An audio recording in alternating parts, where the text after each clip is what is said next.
Insightful podcasts by informative hosts.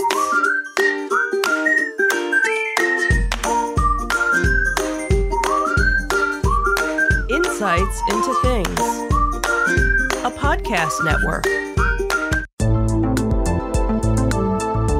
Welcome to Insights into Technology, a podcast exploring the latest in computers, networking, home automation, mobile computing, and all things technology related. Our hosts will take a deeper dive into the latest and greatest in tech trends and give you the information you need to enable your tech-centric world. This is Insights into Technology, episode 17, From Llama Drama to Phishy Calls. I'm your host, Joseph Whalen, and this is your technology news of the week. When AI security goes wild, this article comes to us from Hacker News. Meta's Llama large language model framework recently faced a significant security issue. A high-severity vulnerability identified as CVE 2024-50050 was discovered in the Llama stack component. This flaw allowed attackers to execute arbitrary code on the interference server by exploiting the deserialization of untrusted data. The root cause was the use of Python's pickle module for deserialization, which can be unsafe when handling untrusted inputs. Meta addressed this issue by updating the framework to use JSON for serialization, mitigating the risk of remote code execution. The incident underscores the critical importance of secure coding practices in AI development. Deserialization vulnerabilities, especially in widely used frameworks, can have far-reaching implications. Developers are urged to remain vigilant and adopt safer serialization methods to prevent such security risks in the future. So this is a great example of how enterprises need to be exceptionally vigilant when looking to implement their AI environment. We're going through an evaluation period at my company for AI solutions right now. And we're looking at several different models and their performance and how they respond to the type of information that we need to churn through them. We didn't really set out to look at the security implications that much, but that's now changed our game set, given the news of Llama's issue, because Llama is one of the models that we were working with. This incident highlights potential security risks in deploying AI models within enterprise environments. Issues like this could allow attackers to influence your AI processing, leading to data breaches or manipulations of AI inputs. Consider a financial institution using AI for transaction monitoring. An attacker exploiting this vulnerability could alter the AI's behavior, potentially allowing fraudulent transactions to go unnoticed. So the nefariousness of what you can do with this exploit is kind of open-ended right now. It's not just a remote code execution, but if somebody can influence your AI and your AI is driving your business plans and your business models, that becomes an issue. So it's worthwhile to talk about the significant risks associated with deserialization in software. We already know that Python's pickle module is known to be unsafe with untrusted data. So why would you use untrusted data? Sometimes you don't have a choice. Sometimes the data that you're pumping into something is not necessarily your data, but you need it for market research or for vendor relations or any number of things that you would use an external source to do research for. Exploiting the flaw can lead to arbitrary code execution. I don't know if the article, I'm pretty sure the article did not specifically cite that happening, but the potential is there. In 2024, a similar deserialization vulnerability was discovered in TensorFlow's Keras framework, which could have allowed attackers to execute arbitrary code. So what's the future of open source frameworks in enterprise security if the trust is questionable? Microsoft is leaning hard into open source. A lot of companies are leaning hard into open source right now. And you're getting this embedded deep into a lot of enterprise networks. Open source frameworks like Llama Stack accelerate your AI development, but they can also introduce security vulnerabilities. And that's really where you need to be careful. There's this overall drive to push the technology forward and use it for everything that it's worth. And I think when we get into these mindsets of rush, got to do, invent the next greatest thing, security tends to fall by the wayside. The heartbleed bug in the OpenSSL library is also another notable example where a vulnerability in an open source component had widespread security implications. That was a little bit different. I mean, the OpenSSL library had been in place for quite some time at that point. So it was embedded in a lot of systems, and it was embedded in a lot of systems that don't get a lot of attention. IoT devices, servers. People had a tendency to firing up a server, sticking it in a closet, and forgetting about it. Fortunately, with AI, it's still kind of in its infancy here. It's not as widespread, so I think the damage probably was mitigated for the most part in this case. It wasn't that bad, but the potential for it being bad is definitely there, especially when you're talking about something as potentially revolutionary as AI. But again, this highlights the importance of prompt patching and updates. I can't overstate that enough. That this has burned so many people in the past. In this case here, Meta was pretty quick to respond. And the response, fortunately, was fairly simple, just switching over from Pickle to JSON for serialization. So it didn't require a significant effort on their part, but the timeliness helps. But the effectiveness of patches like this are only useful if you apply them, right? Despite the availability of patches, the Equifax data breach in 2017 occurred because a known vulnerability wasn't patched promptly. So it's definitely an ongoing problem. And, administrators are busy trying to keep their networks up and upgrade it and patched. Sometimes things slip through the cracks, and that's where some of these, chinks in the armor come up.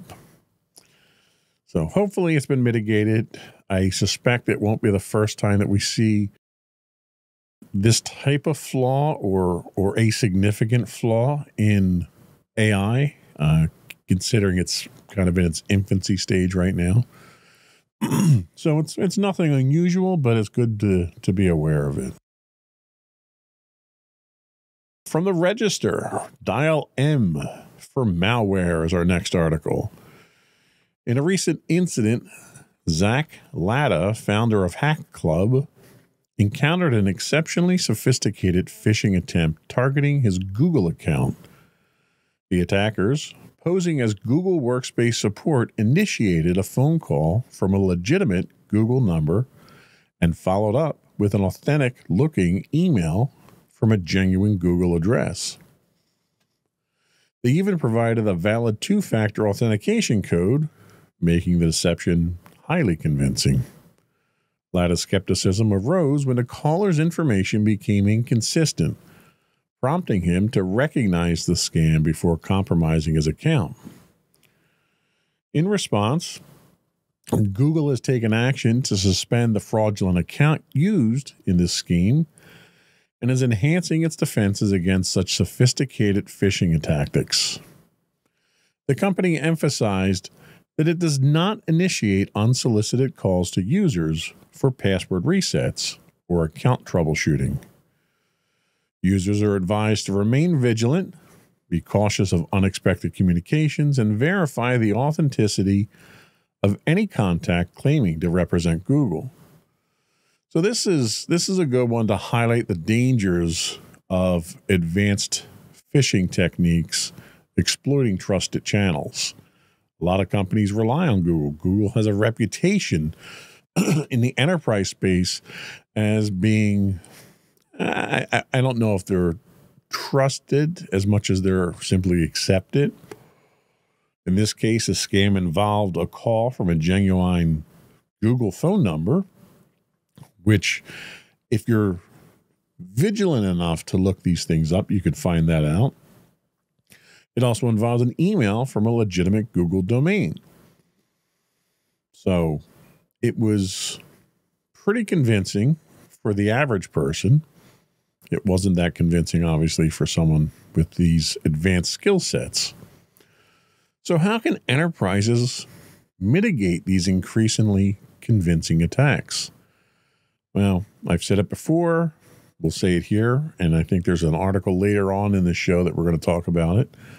But regular training sessions and sessions that focus not just on the basics of email security, but training sessions that focus on the latest phishing tactics. Every time something new comes out, you need to make your users aware of it. They need to be aware of the tactics, the technology, the targets, the attempts, the intent. And these are all evolving things. We can sit down and we can talk about checking for fraudulent emails all you want, but if you don't educate your users in how these sophisticated attacks are evolving, stuff's going to fall by the wayside here. We should also encourage skepticism of unsolicited communications. There's only so much that your IT department can do to verify and protect you from bad email. It's possible that you get an email, and this happens on an almost regular by my standards is once or twice a week. We'll get an email in from a user basically asking us to check the validity of the email. And, the first thing that I do is I congratulate that user for having the wherewithal to send that over to us. But our ability to confirm that is limited from a technology standpoint. Yeah, we can look at the DKIM and the SPF and all the other signatures that we look for. We can verify, we can look at the message headers, we can see what the point of origin was, we can see where it came from, things like that.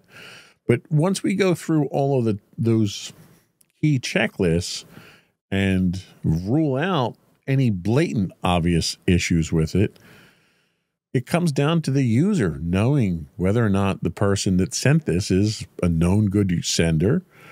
Do we know the organization? Were you expecting this email? Have they sent these types of emails to you in the past? So a lot of it is behavioral. A lot of it is tribal knowledge of whether or not you know these people.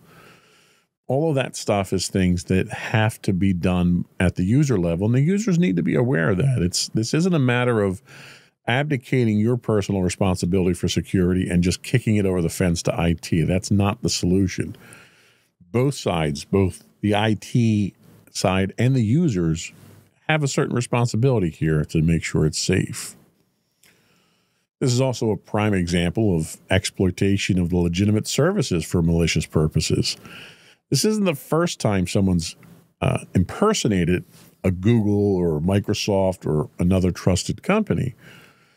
There's many ways to do it. Usually a lot of this is domain hijacking or domain spoofing, where you'll get an email from a Google, but it's really not Google, it's GO0, and they do stuff like that, and they can slip slip through the cracks.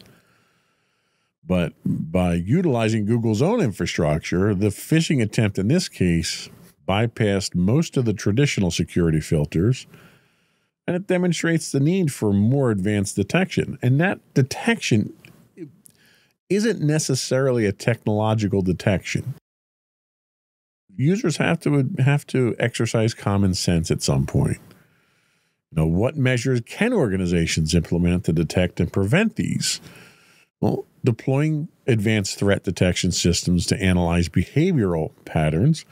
We're kind of getting into that realm now where you can do that in an automated fashion with some of the AI options out there. Implementing strict verification for service usage. collaborating with service providers to identify and mitigate such abuses. When something like this happens, it has to be reported. In this case, it had to be reported up to Google, and most organizations, when it's reported to them, act responsibly and they will investigate it. It also highlights the fact that service providers have a responsibility in preventing abuse. There's a number of laws out there that prevent online platforms from having to moderate and so forth. But if you're providing a service and that service becomes a danger, there has to be some follow-up, some follow-through. In this case, following the attack, Google suspended the fraudulent account. They also came back and made a public statement emphasizing that they don't initiate these unsolicited calls that were used in this case here. So what proactive steps can service providers take in this case? Well, they can implement stricter account verification. That's one of the things. Everyone has to have some level of forgot password, but if you're not using that in a way that's responsible, if you're not implementing multi-factor authentication for that, it's just a recipe for disaster. ISPs and service providers need to monitor for unusual activity patterns. Something like this, I don't know if an automated monitor would have picked something like this up, but there's plenty of other ways to monitor for this. Providing clear guidance to users, I think Google checked the box on that one with their official communications. And establishing rapid response team. When something like this happens, you need to jump on it. You need to have the right people available, and they need to know what to do. So in addition to having a rapid response team, I would also say having I've beat this dead horse for a while, but having a framework that you follow where everyone knows what the procedures are when something like this happens. People need to know what's going on. They don't necessarily have the time to sit down and figure it out when the problem's happening. So fortunately, no harm in this case here, but it definitely highlights a potential threat to all of us who probably wouldn't have caught on to a lot of these things that he did. So our next article comes to us from Bleeping Computer, the School of Hard Hacks. Education software provider PowerSchool has begun notifying individuals in the U.S. and Canada about a significant data breach that occurred in late December of 2024.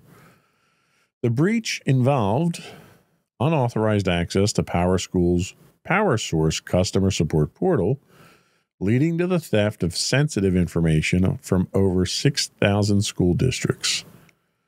The compromised data varies by district, but may include, and this is a doozy, full names, physical addresses, contact details, social security numbers, medical information, and grades. You can do a lot of damage with that information. While PowerSchool was not officially or has not officially disclosed the total number of affected individuals, the attackers claim to have obtained data on approximately 62 million students and 9.5 million teachers. In response to the incident, PowerSchool is offering impacted students and educators complimentary identity theft protection services and 2 years of credit monitoring for the adults, many of whom the students are now, because these records went as far back as 1985, from what I understand. The company has also initiated has initiated regulatory notifications with relevant authorities across applicable U.S. jurisdictions and is in the process of notifying Canadian regulators. Despite these efforts, PowerSchool has yet to release a detailed report on the breach, and investigators, including those by cybersecurity firm CrowdStrike, are ongoing investigations. Sorry, not investigators. So this is another example of supply chain vulnerabilities in enterprise software. We've talked about this. It seems like every week there's another one. Similar incidents such as this happened with the SolarWinds attack in 2020. It demonstrates how infiltrating a single supplier can grant access to attackers to numerous organizations. So how can enterprises assess and mitigate risks associated with third-party vendors? Well, enterprises should conduct a thorough due diligence when selecting vendors. One of the things that my company is obliged to do at this point is to flow down our CMMC 2.0 requirements to vendors. There are certain exceptions to single source vendors for some things, but some of the vendors that we deal with are small businesses that don't necessarily have the resources. They certainly don't have, in many cases, the on-staff technology support to provide the level of security required by CMMC, but we are forced to flow it down to them. These organizations can require regular security assessments, typically done by an outside firm to come in, do an audit of your systems, of your policies, of your training. You can also implement strict access controls to minimize potential vulnerabilities. The concept of least privilege should be applied across the board, which helps to mitigate a lot of these things. It also demonstrates the importance, again, of multi-factor authentication. The age of passwords, I think, is well past us at this point in time, where multi-factor authentication is an absolute must. In 2021, a major data breach at the Colonial Pipeline was attributed to a single compromised password that lacked multi-factor, leading to significant operational disruptions. So what steps can organizations take to enforce MFA? Well, organizations should implement MFA policies mandating its use. I mean, that's you have to force your employees to do it. I understand that multi-factor is inconvenient, and we've talked about how convenience and security are mutually exclusive. When I sit down and do this podcast, there's probably 4 accounts that I have to log into, and all of which are multi-factor. I don't save my passwords. I don't cache them. I don't install my password management plugins into my browser, so I have to multi-factor authenticate to 4 of these. And yeah, it's kind of annoying, but I feel a little bit safer, and I know my accounts are a little bit safer because of that. You just kind of have to do it. If it's important, you have to do it.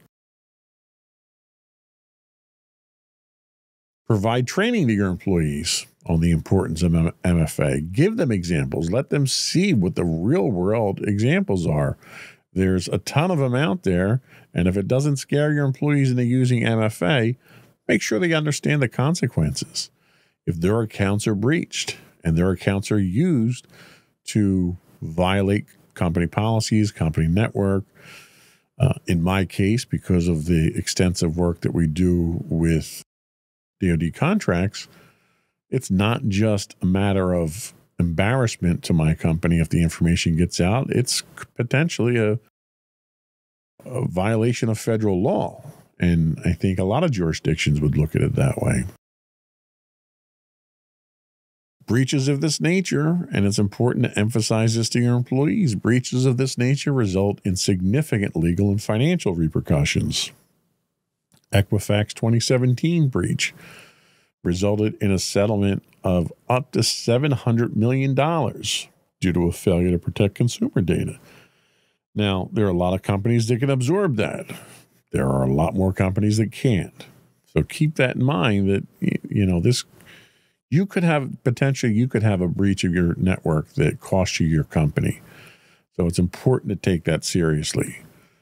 How can enterprises prepare for potential legal and financial consequence of this type of thing? Well, invest in comprehensive cybersecurity measures is the first thing. Make sure you've got all of your protections on. Make sure your firewall's up to date. Make sure your intrusion detection system is in place. Make sure you have logging and log parsing analysis available. Maintain your cyber insurance policies. Getting cyber insurance is getting progressively more and more difficult with all these breaches and all these payouts that are happening. And lastly, the one thing that I would recommend is develop an incident response plan to mitigate these damages. Now, it's important to note that these incident response plans and your backup and disaster recovery plan. These are all part of a business continuity overall plan that has to be taken into account. You can't ignore these things just because they're inconvenient or because senior management might not be familiar with the technology or the terms. This all has to be integrated into the overall preservation of the company. That's it for the cybersecurity news side of this. We're going to take a quick break and come back and talk about computing news when we come back. But before we do go, I want to take a moment to remind everyone to subscribe to the podcast. You can find us listed as Insights into Things. You can get all of our audio and video podcasts there. We're available anywhere you get a podcast, Apple, Spotify, and so forth. I would also invite you to give us your feedback. Tell us how we're doing. Tell us what you like, what you don't like, what you'd like us to talk about. Are there any deep dives that you'd like us to do? We do have a couple in the works right now that we're putting together. You can email us at comments@insightsintothings.com. You can also call in, leave a voicemail for us at 856-403-8788. That's 856-403-8788. Or you can get links to all that and more on our official website at www.insightsintothings.com. We'll be right back.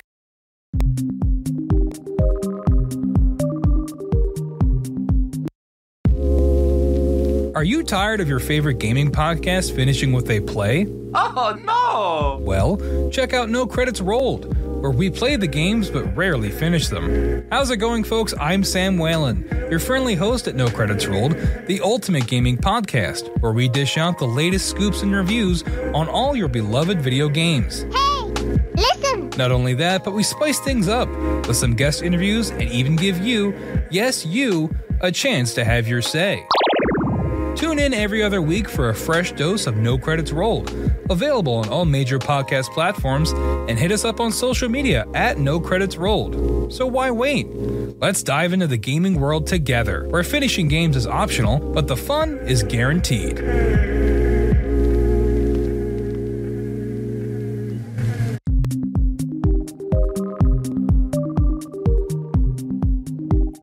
Data leaks and legal loopholes. This one comes to us from Cyberscoop.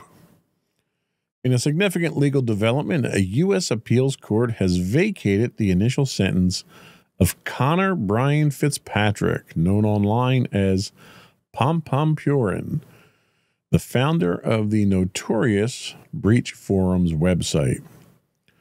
Fitzpatrick had pleaded guilty in July of 2023 to charges including conspiracy to commit access device fraud, solicitation for the purpose of offering access devices, and possession of child pornography, just to round out the trio.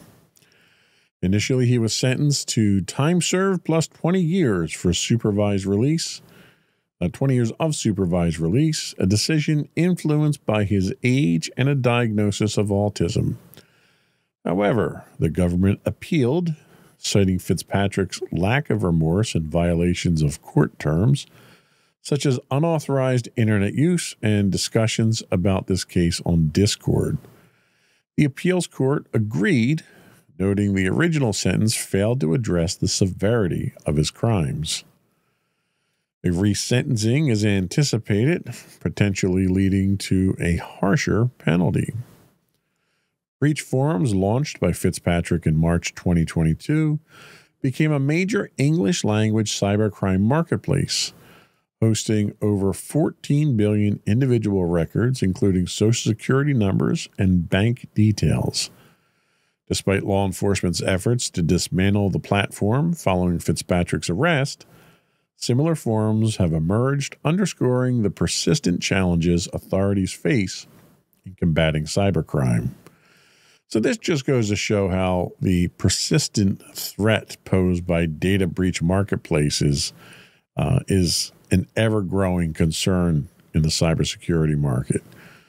After Fitzpatrick's arrest, Breach Forums was taken down, but copycat forums quickly appeared, indicating the resilience of such illicit marketplaces. Where there's a demand, there's going to be someone to meet that supply. And as long as there's a demand for the information to exploit people and to break the laws and take advantage, I don't know if there's anything you're ever going to do to stop it completely. What strategies can enterprises implement to protect themselves from data breaches? Well, enterprises could adopt comprehensive cybersecurity measures, including regular security audits, which should be done minimally annually, but probably quarterly or more. Employee training, which I can't harp on enough, on phishing and social engineering, and implementing advanced threat detection systems to mitigate the risk of data breaches. Even the most basic SOHO routers out there now usually have some level of threat mitigation, packet filtering, something along those lines. This does give some legal indication or some indication of the legal consequences of cybercrime. And we've seen some big name people, Kevin Mitnick and other folks that have been caught doing nefarious things.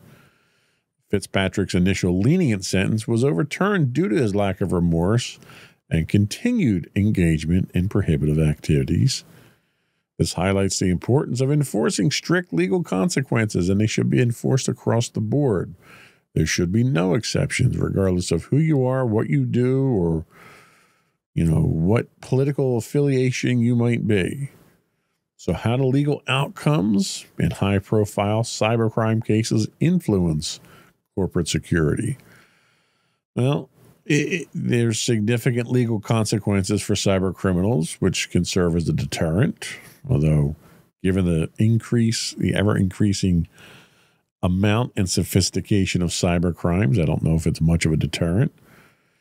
Encouraging enterprises to strengthen their cybersecurity policies. I think encouraging isn't enough at this point. I think we're past the point of encouraging. I think mandating security policies is really where we're at this point in time. But more importantly, collaboration with law enforcement to combat these types of cyber threats. The federal government here in the United States has a number of programs that you can report these types of cyber crimes to for additional assistance. They can get the federal government involved if it crosses state lines on certain things. So there's a lot of resources out there, and I think administrators and IT professionals need to not hesitate to use these, even though it may be inconvenient at times. This also highlights the fact that there's legitimate difficulty in dismantling these cybercrime networks. Following the shutdown of breach forums, a number of new forums quickly surfaced, continuing the trade of stolen data and services, and it hasn't gone away, and it probably won't, at least not for a very long time. So what collaborative efforts can enterprises and law enforcement undertake to effectively combat the proliferation of cybercrime forums? Well, enterprises can share threat intelligence with law enforcement. They can participate in industry-wide cybersecurity initiatives. I say these things now, but given a lot of the changes from the Trump administration, a lot of the cooperative coordination that the federal government had in place is rapidly evaporating right now, and we'll have to see where the dust settles on something like this. But I wouldn't use that as a deterrent to prevent you from reaching out. And we should also support legislation that enhances cybercrime enforcement. And I say that almost tongue-in-cheek because I don't think combating cybercrime is going to be resolved through legislation. Legislation can mandate adherence to cybersecurity practices, but if you're talking about legislation to prevent or to prohibit this type of activity, these people are breaking the law already. Making more laws for them to break isn't going to stop it. So if you're going to do anything, you need to come up with laws and regulations to mandate the response and the preparation that enterprises take, especially when you're talking about critical infrastructure, carriers, water systems, power systems, that type of thing. There's also an impact to data privacy regulations and compliance that's a potential here. The exposure of vast amounts of personal data on breach forums has led to increased scrutiny of corporate data handling practices. So how should enterprises adapt their data management strategies to comply with evolving data privacy regulations? We've talked about GDPR and California Privacy Act. There's a lot of legislation out there that affects enterprises now. So enterprises should implement robust data governance frameworks. And there's that word again, frameworks. They should ensure compliance with current data privacy laws. I think you don't have much of a choice there. The fines are growing significantly if you don't. They need to stay informed about regulatory changes so they can adapt to their data management strategies accordingly. There's a lot of regulation. There's a lot of local legislation happening. There's things happening at the federal level, but I think we also need to pay attention to what's happening internationally. I think Americans tend to get very myopic, and they don't see or they don't want to see developments and challenges and threats from other parts of the world. Well, the reality is a lot of the cybersecurity threats that we run into don't originate from the United States. So we have to be aware of what the regulations are in different parts of the world as well. So we'll see how things go with that. Our next article here comes from the Register. AI Wars, the fight for global dominance. That sounds exciting. Chinese AI startup DeepSeek has temporarily limited new user registrations following large-scale malicious attacks on its services. The company announced that existing users can continue to log in as usual, but new signups are restricted to ensure service stability. Despite these challenges, DeepSeek's AI Assistant app has surged to the top of Apple's U.S. App Store, surpassing competitors like OpenAI's ChatGPT. The company recently released its R1 large language model as open source, claiming reasoning capabilities comparable to OpenAI's GPT-4. Users are advised that data processed through DeepSeek's online services is stored in China. As a supplement to this, I mean, obviously this isn't that, I don't think, significant. But there is talk already in the Trump administration about investigating DeepSeek and possibly banning its use in the country like they are in the process of doing with TikTok. So I don't know how far that's going to go, but we'll see where it winds up. But this does demonstrate the challenges of rapid scaling of AI amid cyber threats. The company had to temporarily limit new registrations to ensure service stability after experiencing large-scale malicious attacks. Now, they didn't release information on what the source of those attacks were. It's possible it could have been a attack from the U.S. government. I don't know. I just don't have that information.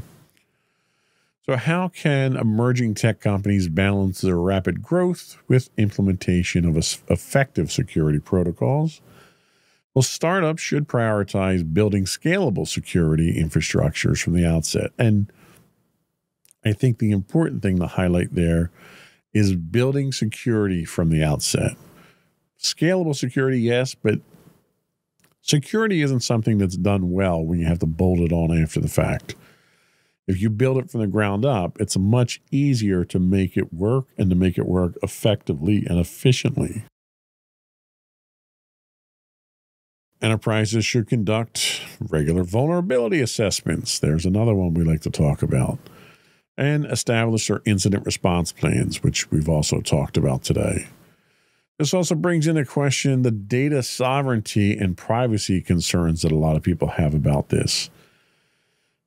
Users are advised that the data processed for DeepSeek's online services is stored in China, which may conflict with data protection regulations in other countries, The United States being one of them. If you are a DoD contractor, that's a no-no.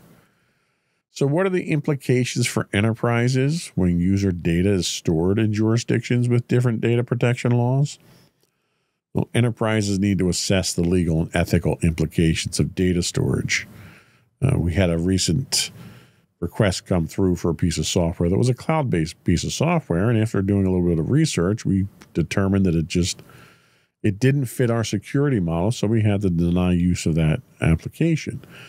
And we don't do that in a way or with the purpose of inconveniencing people or making it harder for them to do their jobs. We do it out of the necessity to protect the network and the company. So the big takeaway, I think, from all of this particular article is the impact of AI competitiveness on the industry now. Everyone's getting into AI, different models, different engines. The company's AI assistant app surpassed AI's ChatGPT in the U.S., which was one of the fastest growing fastest adopted app on the App Store in years. So this signals a shift in the competitive landscape for AI, which is now being handled on a national level by several countries. Which makes me realize or think that, that's where the next landscape is for conflict, for international conflict. So how does the rise of new AI players influence the strategies of established tech companies? Well, the established companies may need to innovate more rapidly. If nothing else, this may push that competition into a constructive phase. They need to reassess their market strategies and potentially collaborate with emerging firms to maintain their competitive edge in evolving AI. You're seeing this type of cooperation. Microsoft and AI and OpenAI have been in bed together for quite some time now. You also have Apple is now in bed with OpenAI. So this cross-organizational collaboration, I think, is going to be a significant driving factor, especially when you're talking about a competitor here that has nation state backing to it. There's a lot of resources China can throw at something like that. And ironically enough, the one big highlight here is that this highly effective AI model apparently was exceptionally cheap to train. Now, if you believe some of the allegations out there, they actually wound up training their model off of OpenAI, which, I guess they didn't have to make that initial investment. So I guess that's a good thing, but I don't know, kind of scary. We're in a very dangerous age right now. Our last article today comes to us from ZDNet. Edge of your seat security. Microsoft has introduced a new feature in its Edge browser aimed at combating scareware. Scareware is malicious software designed to deceive users into believing their systems are compromised, prompting them to download unnecessary or harmful applications. This kind of is near and dear to me because I had this happen to one of my users a few years ago.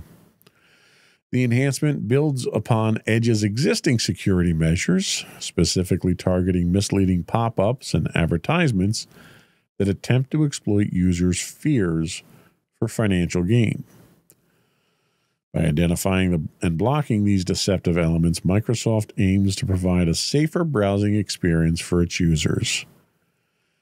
Scareware not only poses security risk, but also leads to decreased productivity and potential data breaches if employees inadvertently install malicious software. By integrating advanced scareware protection into Edge, organizations can reduce the likelihood of such threats infiltrating their systems.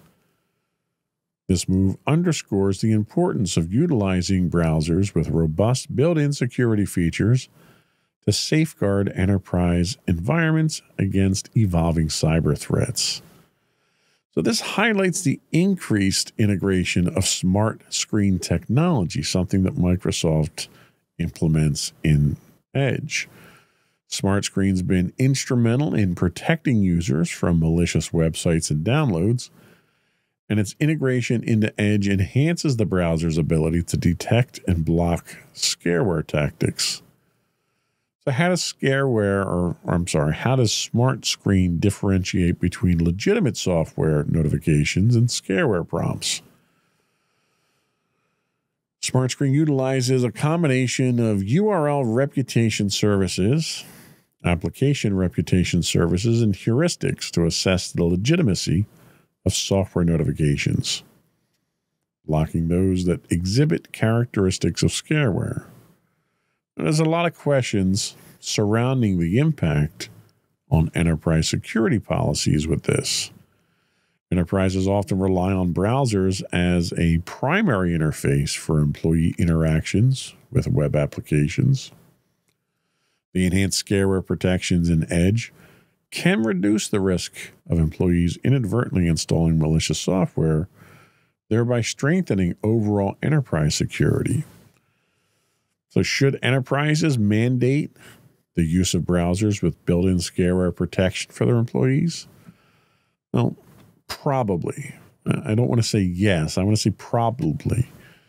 Implementing browsers with robust security features can serve as a frontline defense against social engineering attacks, reducing the likelihood of security breaches originating from user interactions with malicious intent. Now, it's worth noting that in order to do this, you do have to send some data off to Microsoft or whoever the security provider is that's going to be doing these analysis. So there is a slight chance that you're offloading some sensitive information, some personal information. So that's why I say it's a maybe. In order for this to work, these aren't homegrown solutions. You're not hitting against the database that's inside your network. You're sending these URLs off-site to be analyzed. And that inherently means that you will off-site some data at some point in time that you might not want to. So before you go wholesale implementing this in your organization, you might want to check to make sure that you're not offloading anything of a sensitive nature that you can't do. And if you are, engage with a provider that you can at least have an NDA so you're legally protected. But, that doesn't protect you when that provider might get compromised. So it's interesting technology. It's nice that they're proactively doing things like this. It's not unique. There have been plenty of other things out there that have done this that are not free. And I think that's the kicker here is it's budget friendly for just about everybody if it's right for you. That's all we had for our news this week. We're going to take another quick break, and then we're going to come back and talk about and finish up our talk on zero trust architecture. We'll be right back.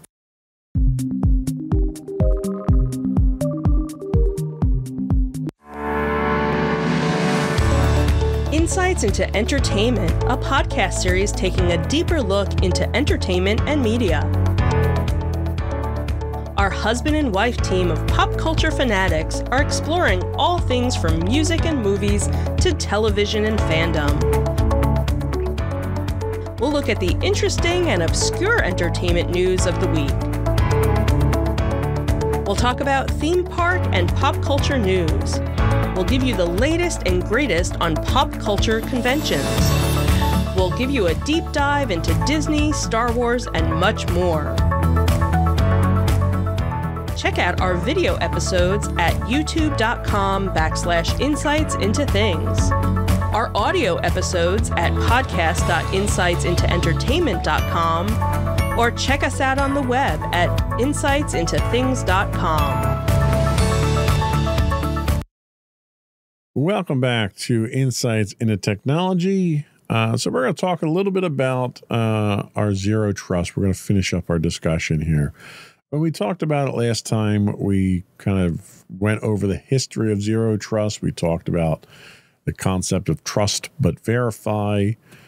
We looked at what a castle and moat defense structure was.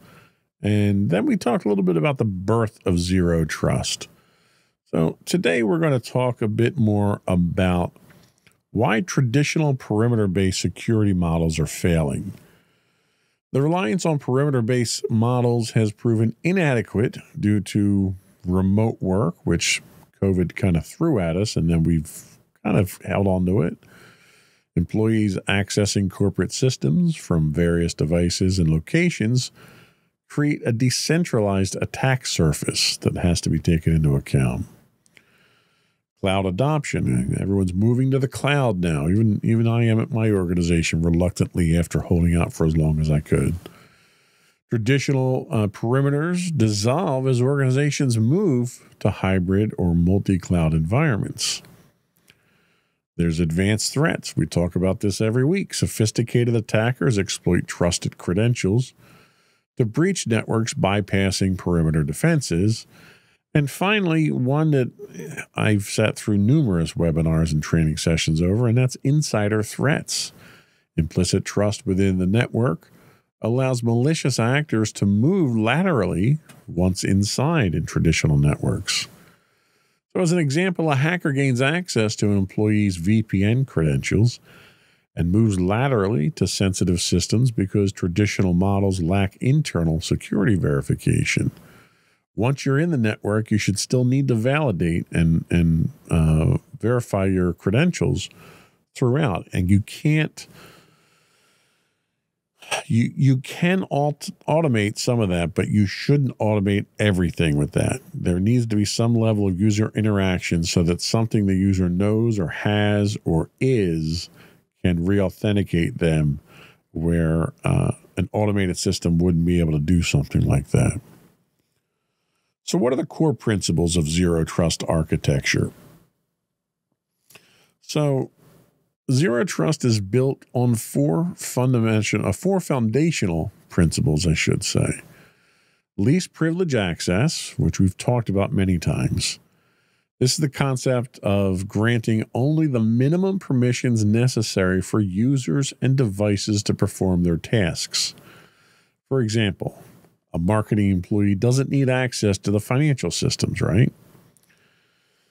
Another core principle is microsegmentation. Divide networks into smaller, isolated zones for to contain potential breaches. A breach of an IoT device in one segment can't access core databases in another segment. Continuous verification is our next one. Continuously monitor and validate user identity, device health, and application behavior. Multi-factor authentication, real-time anomaly detection are a couple of good examples of this. And finally, Zero Trust Network Access, or ZTNA. Replace traditional VPNs with ZTNA to enable secure, granular access to specific applications rather than entire networks. For example, a contractor can access a single app without entering the main network. We've run into that a lot, especially when we have contractors and vendors inside of our network providing maybe access control, key fobs for your doors. Could be internal camera access. Even some cases, you've got your fire and security alarms integrated now. All these things need to be segmented off. So in this case, a real world analogy, just to kind of bring everything into focus or into perspective here, is the airport security analogy.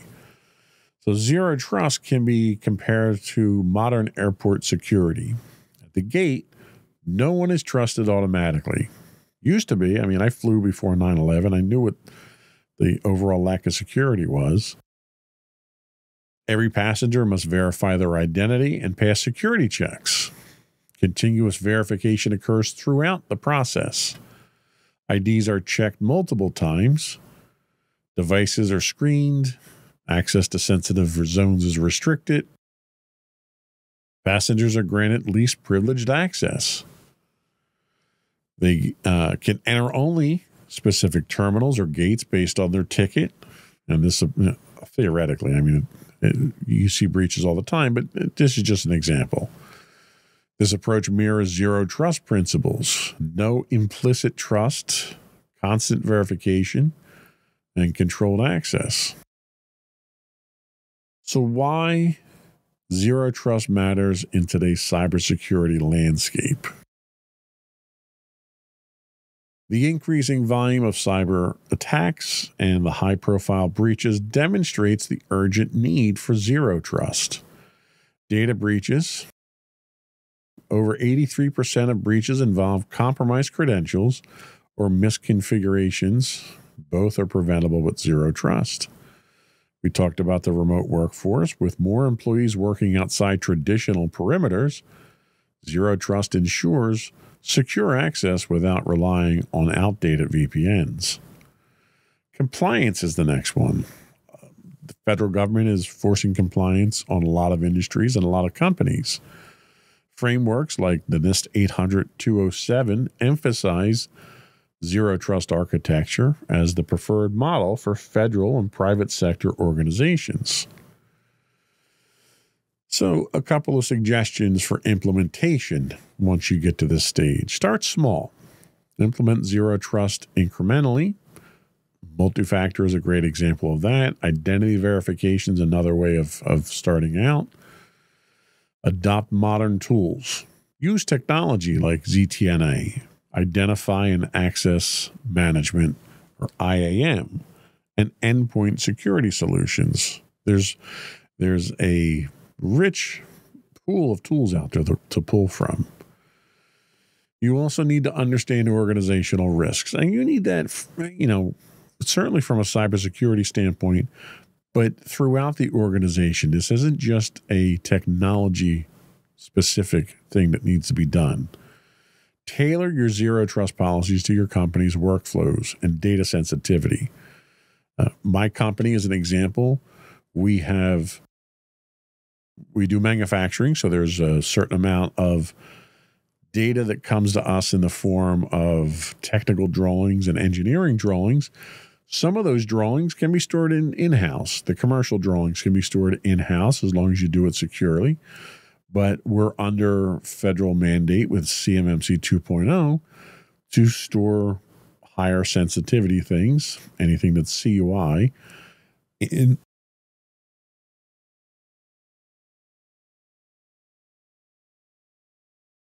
a secure enclave. That, could be in-house. That could be in a cloud provider. That could be in a specialized vendor. Be aware of this so that when you implement your security features, you're not locking any of these areas out to people and preventing them from doing their jobs.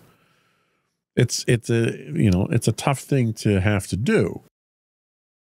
Everything security-wise doesn't necessarily have to be crippling the organization. If it is, then you're going to run into problems with your management, with the company not being able to do its job. Zero trust architecture is no longer a buzzword. It's the necessary evolution of cybersecurity in an increasingly complex digital environment. By embracing principles like least privileged access, continuous verification, and micro-segmentation, organizations can secure their systems against evolving threats. As businesses modernize their networks and adopt cloud-first strategies, zero trust will serve as the cornerstone of a secure and resilient cybersecurity posture. So, we didn't do a deep dive into zero trust. I think it was important for us to kind of just introduce it here, introduce the concepts, give you a little bit of security. We may come back and touch on this later with specific implementations. There's a couple of examples that I use myself personally. There's a couple of examples that are in place professionally for me as well. So we could talk in greater detail, but I think it's important to get these concepts down first. So that's all we had for today. But before we do go, I want to take a moment to invite you to subscribe to the podcast. You can find Links to all of our podcasts on our website at www.insightsintothings.com. We do stream 5 days a week on Twitch at twitch.tv/insightsintothings. High-res versions of all of our shows can be found on YouTube at youtube.com/insightsintothings. We're on Blue Sky. You can look us up as insightsintothings.bsky.social. We're on LinkedIn. Just look for us as Insights Into Things Productions, LLC. And I would invite you to write in, give us your feedback, ask questions. We're happy to answer any questions that we can here. You can email us at comments@insightsintothings.com. You can call us, leave a message, a voicemail for us. We can get you on the show if you want. You can call us at 856-403-8788. That's 856-403-8788. And that's all we have for today. Another one in the books.